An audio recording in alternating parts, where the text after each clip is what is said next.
வணக்கம். இப்போ வந்து நம்ம யாரை சந்திக்க இருக்கிறோம்னா, பலகட்சி நாயகன் வேல்முருகன் அவர்களை சந்திக்க இருக்கிறோம். அவர் வந்து பார்த்தீங்கன்னா இன்னைக்கு என்னென்ன பேசுவார்னு சொல்லிட்டு பார்ப்போம். நான் எங்க மாப்பிள்ள பல கட்சிக்கு போனேன். ஒரே கட்சி தான். இல்லையே, இன்னும் எந்த கட்சிக்கும் நான் ஓட்டு போடல மாப்பிள்ள. சப்போர்ட் எல்லாரும் தான் போடுவாங்க. சப்போர்ட் பண்ணி இந்த இடத்துல அம்மா போட்டோ வச்சிருந்தீங்க. இந்த செங்கோட்டை மாதிரி வச்சிருக்கலாம்னு நினைச்சிட்டு இருக்கீங்களா? அன்னைக்கு அம்மா போட்டோ வச்சிருக்காரு. ஒரு வாரம் கழிச்சு பாத்தீங்கன்னா வேற கட்சி மாறுவாரு.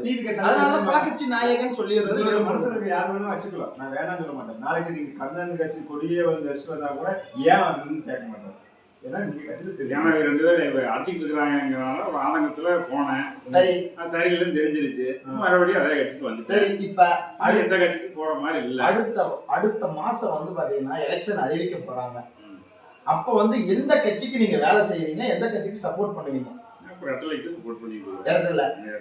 சரி, ஓகே. எந்த கட்சிக்கு இப்போதைக்கு சப்போர்ட் பண்ண மாட்டேன். சரிங்க. இப்ப விஜய் வந்து தனிச்சு நின்னா உங்களோட ஆதரவு இருக்குமா இருக்காது? தனிச்சுதான் அப்படி நின்று இருக்காரு.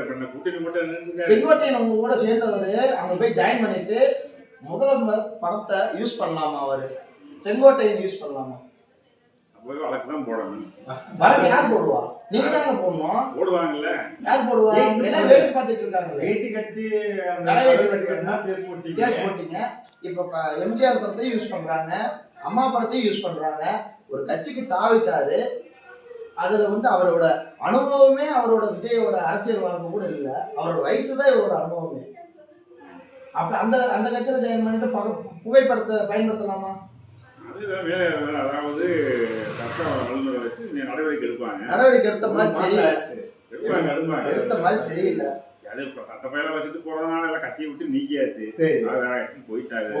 அது படம் வச்சுக்கிட்டு இருந்தாங்கன்னா வைக்காது என்ன. கரெக்ட். இந்த வார்த்தை சொல்றீங்களா? அப்போ அவர் எம்ஜிஆர் எடுத்துட்டா மட்டும் சொல்ற வார்த்தை என்ன?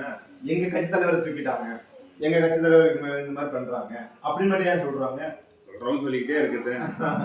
வச்சுக்கிட்டு தான் இருப்பாங்க. அதாவது அவங்க கொள்கை. நம்ம வந்து பேசக்கூடாது. சரி மாமா, இப்ப வந்து பாத்தீங்கன்னா 2026க்கு எலெக்ஷன் யாரு கூட சாதகமா இருக்கு? அது நம்ம புரிய முடியுமா சொல்ல முடியும்? யாருக்கு சாதகம்? கூட்டணி தெரியுமில்ல உங்களுக்கு? இன்னும் தெரிய போகுது. எனக்கு தெரிஞ்சு ஒரு கட்சி வந்திருக்குது. பாமக வந்திருக்கு. பாரதிய ஜனதா வந்திருக்குது. நிறைய கட்சி வருந்துறாங்க. நான் கேட்கிறேன், இப்போ ஏடிஎம்கேவு பாஜக கூட்டணி வச்சுக்கணும் 2026ல சட்டமன்றத்தில். அதே பாஜக வேணாம் தானே 2024ல வேணாம்னு தாட்டி விட்டீங்க. இப்போ தாட்டி விட்டாங்க. அப்புறம் ஏதாவது பேச்சுவார்த்தை நடந்திருக்கு. திமுக வந்து தோக்கடிக்கணும்னா எல்லாம் ஒன்று சேரும். 2024 கூட்டணி பிஜேபியோட 2026 கூட்டணி எல்லா கட்சியும் அப்படி சொல்றதான். திமுக பிஜேபி கூட கூட்டணி. ஆனா இது அவங்க ஜெயலலிதா அம்மா இருந்தா பிஜேபியோட கூட்டணி வச்சிருக்காரு. அதிமுக எழுதி வச்சுக்கோங்க. மோடியா லேடியான்னு கேட்டவங்க ஜெயலலிதா அம்மா இல்லாண்டு பிடிச்சு விட்டு காட்டிட்டு இருக்கீங்களா? அம்மா இருக்கும் போதெல்லாம் அம்மா இல்ல. இப்ப அண்ணன் அண்ணாமலை வந்து நேற்றைக்கு வந்து ஒரு அறிக்கை விட்டுருக்காரு. என்ன அறிக்கை விட்டுருக்காருன்னா, விஜயை வந்து சர்வசாதாரணமா இடம் போட முடியாது. செகண்ட் வந்து எங்களுக்கும் அதிமுகவுக்கும் சில வேறுபாடு, கருத்து வேறுபாடு இருந்தாலும் திமுக ஒழிக்கணும்னு சொல்லிட்டு ஒரே இதுல வந்து ஒத்த கருத்தோட ஜாயின் பண்ணிருக்காங்க. மொத்தத்துல திமுக வரக்கூடாது. அது சேர்ந்ததுனால இப்போ டிவிக்கே கூப்பிட்டு இருக்கிறாங்க. கூடிய சீக்கிரம் வருவாருன்னு நினைக்கிறேன். உங்க கருத்து என்னன்னு சொன்னீங்கன்னா பரவாயில்ல. டிவிக்கு வாய்ப்பே இல்லை நான் சொல்லுவேன். டிவிக்கு வந்து பாத்தீங்கன்னா ஒரு முதலமைச்சர் வந்து வேட்பாளர் அறிவிச்சிட்டாங்க. வாய்ப்பே இல்லை. இங்கேயும் நம்ம அறிவிச்சாச்சுனாங்க. அதனால வந்து 2 தலைமை ஏற்று எப்படி வருவாங்கன்னு தெரியல.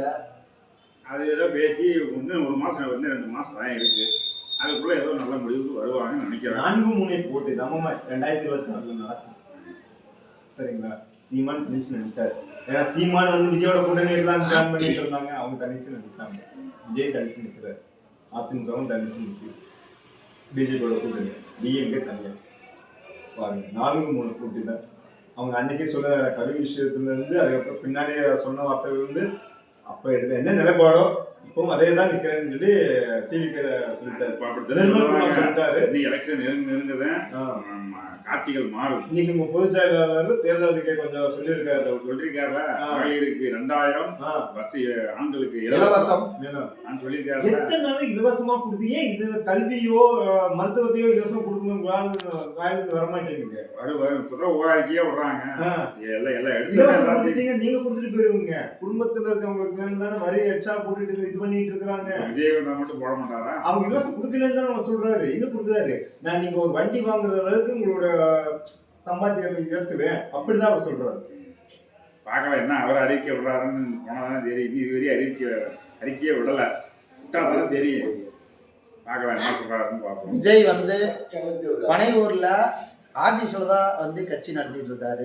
மற்றவங்க எல்லாம் வந்து கலை ஃபீல்டுல வந்து கலை இது நான் மறுக்கிறேன். இதை நான் மறுக்கிறேன். அதுதான் அவங்களுக்கு அவர் பாதுகாப்பு ஒழுக்கமா கொடுங்க. ஏன் கொடுக்க மாட்டீங்க? திமுக அரசு நிர்வாகத்தின் காரணமாக மட்டும்தான் பாதுகாப்பு குறைபாடு. பாதுகாப்பு இல்ல, அப்புறம் பணியூர் இல்லாம என்ன பண்ணுவாரு? அதனால ஒரு மாற்றம் வர்றாங்கிறதா ஒண்ணு சேரணுங்கிறார். ஒண்ணு சேர்ந்தாதான் மாற்றம் வரும். பிரேக் போய்க்கலாம், கட் பண்ணிக்கலாம்.